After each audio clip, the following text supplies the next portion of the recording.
할렐루야. 사부 예배 오신 여러분, 예배를 드리면서 말씀을 들으면서 예수 그리스도를 만나는 축복이 있기를 바랍니다. 그래서 여러분의 마음에 깨달음이 있고 기쁨과 감사가 넘치는 축복의 시간 되시기를 바랍니다. 종교개혁자 마틴 루터가 대학에서 대학원에서 문학을 공부했습니다. 그런데 부모님들이 법률가가 되면 좋겠다 해서 다시 대학에서 법학을 공부했습니다. 어느 날 공부를 마치고 친구와 함께 집으로 돌아오는 길에 갑자기 하늘이 캄캄해지더니 폭우가 쏟아지기 시작했습니다. 잠깐 뒤에 번개가 치는데 옆에 같이 가던 친구가 벼락을 맞아서 죽었습니다. 루터가 얼마나 놀랐겠습니까? 함께 가는 친구가 벼락에 맞아서 죽는 것을 보고 그 충격으로 하던 공부를 중단하고 루터는 수도원에 들어가서 신부가 되겠다고 결심을 합니다. 루터는 깊이 인생이 무엇인가, 인생의 허무함을 깨달으며 좋은 신부가 되기 위해서 날마다 기도하며 경건에 힘을 썼다 했습니다. 그런데 이상합니다. 아무리 애를 써도 마음속에 일어나는 시기, 질투, 분노, 원망, 불평, 욕심, 불신, 정욕 이런 것을 잘 해결하지를 못했습니다. 그래서 하루에도 몇 번씩 가슴을 치면서 나의 죄, 나의 허물 이것을 어떻게 해야 되나 탄식을 하게 됩니다. 요즘도 그럴 겁니다만 그 당시 로만 캐톨릭에서는 죄를 지으면은 그 죄를 용서받기 위해서 신부를 찾아가서 고해성사라는 것을 했습니다. 하루에도 몇 번씩 루터가 자기 자신이 괴로워서 힘들어서 견디지를 못해서 신부를 찾아가서 고해성사를 했습니다. 얼마나 자주 갔던지 나중에는 신부가 견디다 못해서 너무 자주 오지 말라고 죄를 좀 모아가지고 한꺼번에 오라고 그렇게 말할 정도였다라고 합니다. 그러는 가운데 루터가 신부가 됐습니다. 루터는 공부를 많이 했기 때문에 비텐베르그 대학에서 교수가 됐습니다. 시편을 강의하고 로마서 등을 강의하는데 학생들에게 성경을 가르치기 위해서 루터는 계속 성경을 읽고 연구를 하는 가운데 이상합니다. 성경을 공부하면 할수록 자기가 몸담고 있는 로만 캐톨릭이 교리가 잘못됐다는 것을 발견하게 됩니다. 어느 날 로마 교황청을 방문하게 되는데 그 당시 모든 순례자들은 빌라도 계단이라고 하는 곳에 가면 무릎을 꿇고 기도하면서 위에까지 올라가는 그런 행위가 있었습니다. 루터도 그렇게 했습니다. 그런데 갑자기 루터의 마음에 이렇게 하는 것이 하나님을 과연 기쁘시게 해드리는 것인가, 이것이 과연 성경적인가라는 의문을 갖게 되고 고민하게 되는데 오늘 본문의 말씀에 떠올랐습니다. 복음에나 하나님의 의가 나타나서 믿음으로 믿음에 이르게 하나니 오직 의인은 믿음으로 말미암아 살리라. 그렇습니다. 믿음으로 의롭다고 하고 믿음으로 산다고 했는데 내가 하는 이 일은 부질없는 쓸데없는 일이 아닌가, 그 자리에서 벌떡 일어나 뭔가 내가 잘못됐다라고 생각하고 루터는 독일로 돌아가게 됩니다. 그래서 그는 항상 말하기를 율법이 아니다, 믿음이다. 율법의 행위로는 뭐가 되는 것이 아니고 오직 의인은 믿음으로 말미암아 살아야 된다. 이것이 진리다라는 확신을 가지고 학생들을 가르치게 됩니다. 그 무렵 로마에서는 베드로 성당을 짓고 있었습니다. 베드로 성당 가보신 분들은 알지만 어마어마하게 지었지 않습니까? 건축비가 모자랐어요. 교황 레오 10세가 어떻게 해야 이 건축비를 충당할 수 있을까, 모자라는 부족한 재정을 만들 수 있을까 해서 그 유명한 면죄부, 죄를 용서받는다는 속죄표를 팔게 되는 것입니다. 속죄표를 사면은 면죄부가 된다는 말이죠. 지옥에 가 있던 내 형제 부모, 연옥에 가 있던 내 형제 부모가 천국으로 옮겨진다라는 이야기입니다. 루터는 그것을 보고 도저히 있을 수 없는 일이라고 생각하고 자기가 가르치고 있는 대학 정문에다가 면죄부가 성경적이 아니라고, 비성경적이라고 95개 조로 나누어서 조목조목 반박을 하는 항의문을 붙이게 됩니다. 교황청은 발칵 뒤집어졌습니다. 95개 조로 나누어져 있지만 크게는 세 가지죠. 첫째는 오직 믿음이라, 면죄부를 사서 죄 용서함 받고 구원받는 건 아니다. 예수 그리스도를 믿음으로 죄 용서함 받고 구원받는다. 그것이 첫 번째 루터가 반박한 이유. 둘째는 오직 성경입니다. 로만 캐톨릭은 성경을 최고의 권위에 두는 것이 아니라 교회의 권위를 최고 위에 두는 것입니다. 그래서 교황의 말 한마디가 성경의 말씀보다가 더 권위가 있습니다. 루터는 그것은 아니다. 성경만이 오직 신앙과 행위의 유일한 법칙이다. 스탠다드가 된다라고 믿었습니다. 그리고 세 번째가 오직 예수입니다. 하나님과 우리 사이에 교황이나 신부가 들어서면 안 된다는 것입니다. 하나님과 우리 사이에는 오직 중보자 되시는 이 예수 그리스도만이 우리에게 존재한다라고 항의를 하게 되는 것입니다. 이렇게 되자 이 루터의 사상에 동조하는 사람들이 많이 생겼습니다. 그리고 그 개혁운동이 전 불합화를 휩쓸었습니다. 그렇게 해서 생겨난 것이 프로테스탄트, 오늘날 개신교가 된 것입니다. 할렐루야. 그렇습니다. 예수 그리스도께서 이 땅에 오셔서 십자가에 못 박혀 죽으시고 부활하시고 승천하시고 오순절 성령 강림을 통해서 이 땅에 교회가 세워졌습니다. 그래서 교회의 머리는 무조건 예수 그리스도입니다. 그리고 우리는 그 지체가 되는 것입니다. 그리고 예수님께서는 우리들에게 자기의 일을 계승하라고 명령을 했습니다. 그런데 그 일을 계승하는데 뭐로 하느냐? 믿음으로 하라고 했습니다. 그래서 교회의 일은 내 기분대로 하면 안 되는 것입니다. 믿음으로 해야 되는 것입니다. 우리는 다 죄인인 것입니다. 그러나 하나님은 우리 모두의 죄를 용서해 주시고 의인으로 인정해 주셨습니다. 우리가 힘쓴다고 애쓴다고 내가 의로워지는 거 아니고, 내가 착한 일 좀 한다고 해서 내가 윤리적으로 도덕적으로 깨끗해지는 거 아니고, 복음에 나타난 하나님의 의로 말미암아 우리가 의롭게 되었다. 인간들이 아무리 바르게 살아도 하나님께서는 그 의를 인정해 주지 않으신다. 하나님의 의와 사람의 의는 근본적으로 다르다는 것입니다. 레이건 대통령이 죽었을 때 많은 국민들이 애도를 했습니다. 정부는 훌륭한 국장으로 장례식을 치러줬습니다. 그런데 그의 묘비에는 이렇게 썼어요. 옳은 일은 승리한다. 옳은 일, 하나님이 인정해 주시는 의를 이야기하는 것입니다. 사람이 자기가 옳다라는 자기의 의를, 자신의 의는 하나님이 인정치 않으십니다. 성전에서 두 사람이 기도하지요. 한 사람은 인간적으로 보면 의인이라고 할 수 있는 바리새인이고, 다른 한 사람은 죄인이라고 할 수 있는 세리가 성전에서 똑같이 기도하는데, 바리새인이 기도할 때 큰 소리 이렇게 해요. 오 하나님, 나는 다른 사람과 같이 토색하지 아니하고 불의하지 아니하고 강도짓하지 않았습니다. 나는 저 세리와 같이 죄인이 아닌 것을 감사합니다. 나는 일에 2번씩 금식을 하고 11조 하나님 앞에 꼬박꼬박 드립니다.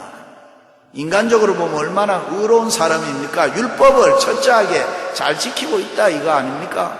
그런데 세리는 어떻습니까? 자기는 죄인 중에 죄인이라고 생각하고 감히 눈을 들어 하늘을 우러러보지 못하고, 오 하나님, 나를 불쌍히 여겨 주옵소서.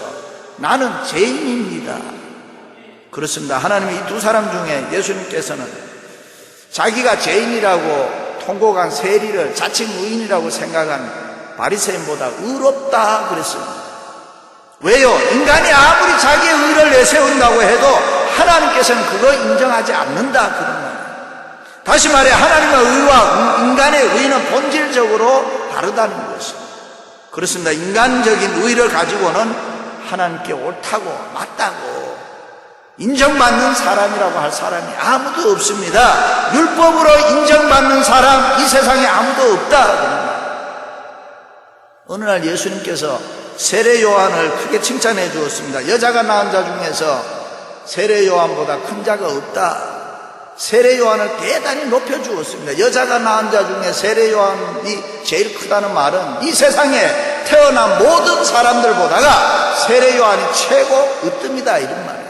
사실이지. 세례 요한 의로운 사람 아닙니까? 그의 철학과 목적과 삶의 모습과 신앙이 뚜렷한 사람, 이 세상을 보고 살아간 사람이 아니고 육을 위해 살아간 사람이 아니고 영을 위해서, 하나님의 나라를 위해서, 하나님을 위해서 높은 데 뜻을 두고 산 사람, 의로운 사람입니다.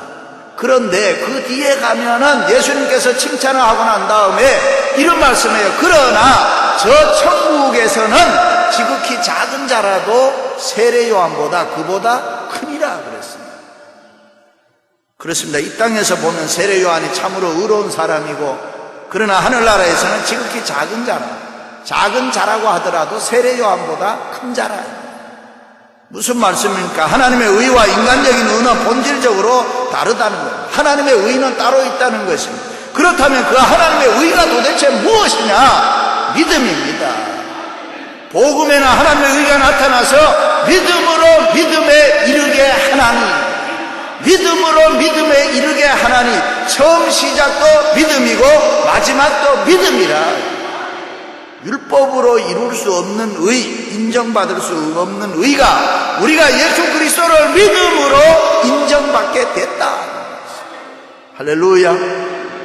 그래서 바울은 내가 가진 의는 율법에서 난 것이 아니요 오직 예수 그리스도를 믿는 믿음으로 말미암는 것이니라.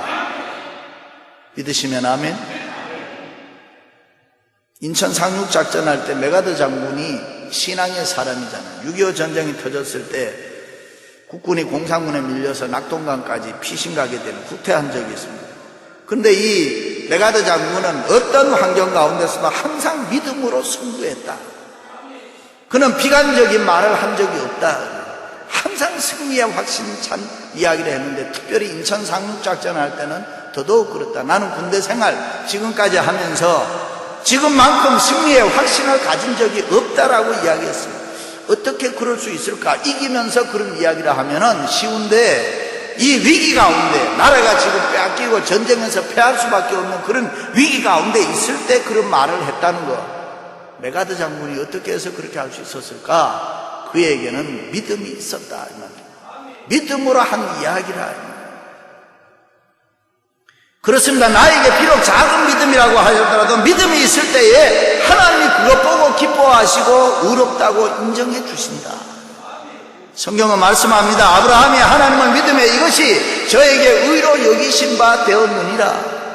다시 말해 하나님의 의, 아브라함의 의는 어디에 있느냐? 그것은 하나님을 믿는 믿음에 있었다 그 말이에요. 그래서 아브라함이 하나님을 믿음에 그것을 의로 여겼다. 그것이 복음에 나타난 하나님의 의인 것입니다. 그렇습니다. 내가 율법의 행위로 내가 잘난 것으로 의롭다고 인정받는 것이 아니라 하나님을 믿는 그 믿음, 예수 그리스도가 나의 생명이고 예수 그리스도가 나의 능력이고 예수 그리스도가 나의 소망이고 예수 그리스도가 나의 기쁨이고 예수 그리스도가 나의 축복이고 예수 그리스도가 내 인생의 전부라고 내가 믿을 때에 하나님께서 우리를 의롭다고 인정해 주시는 것, 그것이 복음에 나타난 하나님의 의가 되는 줄로 믿습니다. 그것은 율법적인 의가 아닙니다. 은혜적인 의라고 신학적으로 이야기합니다. 인간적인 의는 백단의로원에 빚을 졌으면 그 빚을 갚아야 되는 것이 인간적인 의인 것입니다. 그러나 하나님의 의는 백단의로원의 문제가 아니라 1만 달란트 빚이라고 하더라도 몽땅 은혜로 탕감해 주는 것, 그것이 하나님의 의가 되는 것입니다. 그렇습니다. 율법주의로 살지 마시기 바랍니다. 행여라도 추호라도 내가 누구보다 예수 더 잘 믿는다, 그래서 나는 이 정도면 됐다라고 생각하지 마시기 바랍니다. 내가 다른 사람보다가 예수 잘 믿는다고 착각하지 마시기 바랍니다. 우리가 아무리 바르게 잘 살아보려고 해도 쉽게 넘어지는 것이 인간입니다. 이 육을 가지고 있는 인간은 자랑할 것이 못 된다, 그런 말이에요. 그러므로 우리는 예수 그리스도를 믿는 믿음으로 항상 겸손하게 주님 앞에 엎드릴 때에 하나님께서 그 믿음 보시고 아무개야 너 죄 없다, 아무개야 너의 죄가 십자가의 보혈로 깨끗하게 씻음을 입었다, 내가 너 다 용서해 주었다, 너는 내 사랑하는 자녀다라고 하시면서 우리를 의롭게 여겨주시는데, 그것이 복음에 나타난 의인 것입니다. 믿으시면 아멘. 그런 믿음으로 의롭다함을 받은 우리들은 어떻게 살아야 됩니까? 기록된 바 오직 의인은 믿음으로 말미암아 살리라. 그렇습니다. 믿음으로 말미암아 산다는 것, 믿음으로 승부하는 것 뭡니까? 계속성을 이야기합니다. 믿다 안 믿다 하는 거 아닙니다. 잘 믿다 못 믿다 하는 거 아닙니다. 교회 왔다 갔다 하는 거 아닙니다. 계속 진행형입니다. 그러니까 계속적으로 진행돼야 돼. 믿음으로 의롭다함을 받은 우리들은 계속해서 내 생활이 가난하거나 부하거나 건강하거나 병들거나 잘 되거나 안 되거나 상관없이 이 믿음 붙들고 살아야 되는 줄로 믿습니다. 하박국은 유다 말기의 선지자였는데 당시에 사람들이 하도 죄를 많이 짓고 악하고 부패하고 타락하니까 하박국이 눈물로 하나님 앞에 부르짖으면서 기도했어요. 하나님 어떻게 합니까? 이대로 둘 겁니까? 너무 속상합니다. 언제까지 이 악한 세상 심판하지 아니하고 내버려 두시겠습니까? 그때 하나님의 응답이 하박국아 내가 너의 기도를 들었노라. 내가 멀지 않아서 저 갈대아 사람들을 사용해서 내가 유다를 치겠다 그랬습니다. 심판하겠다. 응답을 받고 하박국이 의문이 생겼어요. 그것은 다름이 아니라 하나님께서 악인을 심판한다는 것은 이해가 가는데 하필이면은 저 이방인 하나님 모르는 갈대아 사람들을 들어다가 하나님 믿는다고 하는 이런 유다를 심판한다고 하니까 이해가 잘 되지는 않았어요. 그때 하나님께서 또 이 하박국에 말씀을 해주는 말씀이 뭐냐면 하박국아 내가 심판하는 것은 의인이 아니고 악인이니라. 저 교만한 갈대아 사람들을 심판할 거다. 내가 그 사람들 들어서 유다를 심판하지만 그 사람들 그냥 안 둔다. 내가 친다. 그런 말씀. 그러면서 하시는 말씀이 오직 의인은 믿음으로 살아라. 믿음으로 살면 승리할 줄로 믿습니다. 그래요. 믿음으로 생각하고 믿음으로 말하고 믿음으로 살아가시기를 주님의 이름으로 축원합니다. 모든 일에는 반대 세력이라는 게 있습니다. 방해하는 것이 있습니다. 그것이 힘들게 생각할 필요 없다 그런 말이에요. 골키퍼 없는 축구하면 재미없겠죠. 골키퍼가 있어야 재미있겠죠. 상대가 있어야 된다 그런 말입니다. 지혜로운 유도 선수나 씨름 선수들은 상대의 힘을 빌려서 역이용해서 승리를 한다 그런 말이 있습니다. 늑대와 춤이라는 추모를 그런 영화가 있습니다. 댄스 위드 울브스라는 영화가 있는데 그 영화에 보면 늑대라는 이 반대 세력을 없애버리자 하는 것이 아니고 무서워하지 않고 그 늑대와 함께 살아갑니다. 그렇습니다. 우리가 이 세상을 살아가느라면 방해하는 거 있어요. 신경 쓰이는 거 있어요. 미워하는 사람이 있어요. 힘든 거 있어요. 반대되는 거 있습니다. 그러나 그럴 때에 우리가 어떻게 하느냐? 믿음으로 살아야 된다. 믿음으로 사노라면 하나님이 보호해 주시고 믿음으로 사노라면 하나님이 바르게 인도해 주신다. 믿으시기를 바랍니다. 마틴 루터도 하나님 말씀 붙잡고 믿음으로 로만 캐톨릭과 대항해 싸우는데 사람들이 이랬어요. 계란으로 바위 치는 것 같다. 한 번은 낙심이 너무 돼서 한숨을 쉬면서 입을 뒤집어 쓰고 들어 누웠습니다. 그것을 보고 그의 아내가 여보 누가 죽었습니다. 검은 상복을 입고 들어왔습니다.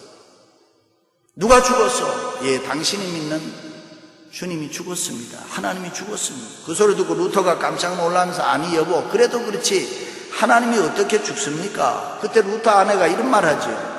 하나님이 죽지 않으셨으면 어떻게 당신이 그렇게 낙심하면서 삽니까? 루터가 그 소리 듣고 깜짝 놀라면서 그렇구나. 하나님이 살아계시는데 내가 이렇게 낙심하면 되겠나? 그래서 다시 믿음으로 일어나서 하나님 내가 잘못했습니다. 믿음으로 살겠습니다. 그 믿음 가지고 종교개혁을 이루었다. 할렐루야. 유명한 흑인 가수 롤란드 헤이즈가 독일 베를린에서 독창회 할 때에 이 헤이즈는 흑인인데 다 듣는 사람은 백인들이었어요. 백인들이 들어있다가 헤이즈가 나오니까 갑자기 폭동이 일어난 거예요. 깡통을 던지고 흑인 노래 안 듣겠다. 흑인은 물러가라 이러면서 막 야유가 터졌어요. 얼마나 치욕스러운 순간입니까? 얼마나 가슴 아픈 일입니까? 누가 흑인으로 태어나고 싶어서 흑인으로 태어났습니까? 그런데 사람들이 막 비방을 했어요. 너무 견디지를 못해서 무대를 떠나려고 돌아서는데 환상이 앞에서 막았습니다. 빌라도 법정에 서 있는 예수 그리스도가 막았습니다. 온갖 모욕당하면서 침묵하셨던 예수님의 모습이 이 헤이즈가 돌아서서 무대를 나가려고 하는데 가로막아 섰습니다. 그래서 헤이즈는 그 환상 보고 청중 쪽을 다시 돌아와서 기도를 하는데 두 눈에서 눈물이 주르륵 흘렀습니다.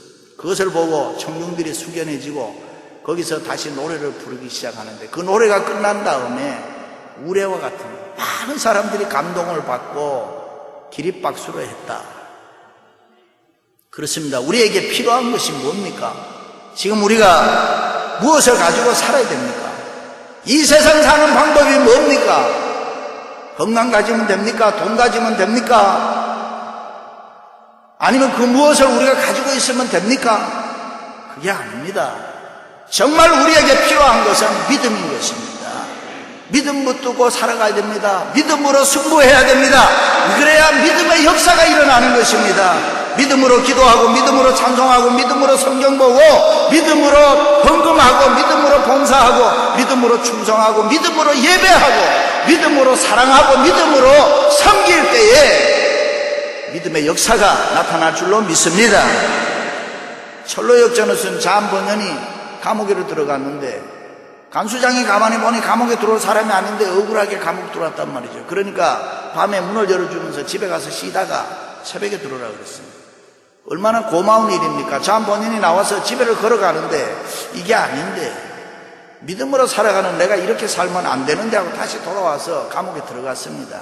근데 그 밤에 왕이 시차를 나와서 보게 되지요. 그 이후에 간수장이 잠번연에게 당신 하고 싶은 대로 해라. 당신을 보니까 이래도 저래도 하나님 살아계시는 걸 보여주는 사람이다.